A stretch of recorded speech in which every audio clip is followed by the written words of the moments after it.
দক্ষিণাঞ্চলের সবচেয়ে সুন্দর এবং প্রাকৃতিক সৌন্দর্যপূর্ণ জেলা হলো সাতক্ষীরা। আর সাতক্ষীরার জেলার মধ্যে অন্যতম সুন্দর একটা প্লেস হলো এই রূপসী ম্যানগ্রোভ পর্যটন কেন্দ্র। ছুটির দিনে এখানে বেড়াতে আসলে আপনি একসাথে অনেক কিছু পেয়ে যাবেন। এই চমৎকার সবুজে ঘেরা গাছপালা, প্রাকৃতিক পরিবেশ দেখে এবং এই সুন্দর ওয়াকওয়েটা ধরে হাঁটলে আপনার মনে হবে আপনি যেন সুন্দরবনের ভেতরেই কোনো একটা প্লেসে আছেন। জঙ্গলের মতো পরিবেশের মাঝখান দিয়ে এই কাঠের রাস্তা ধরে সোজা হেঁটে গেলে আপনি দেখা পাবেন সেই বিখ্যাত ইছামতি নদীর।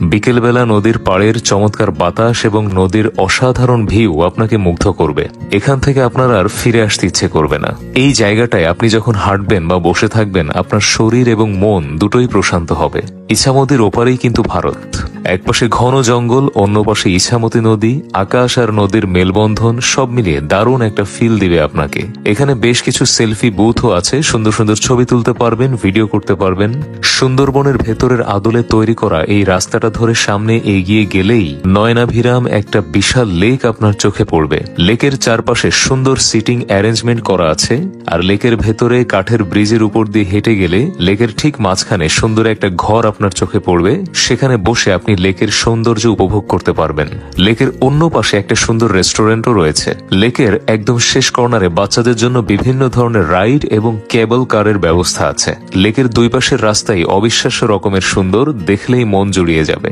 এক কথায় অসাধারণ প্রাকৃতিক পরিবেশ এবং অন্যান্য সকল সুযোগ সুবিধা মিলিয়ে চমৎকার একটা বিকেল কাটবে আপনার। জায়গাটা বেশ বড়, পুরোটা ঘুরে দেখতে হলে আপনাকে হাতে সময় নিয়ে আসতে হবে। গেটে এন্ট্রি ফি 20 টাকা করে। বিকেল এবং ছুটির দিনগুলোতে প্রচুর দর্শনার্থীর ভিড় হয়। এটা হলো রূপসী ম্যানগ্রোভ পর্যটন কেন্দ্র। লোকেশন সাতক্ষীরা শহর থেকে প্রায় 27 কিলোমিটার দূরে, দেবহাটা উপজেলার শেষ প্রান্তে।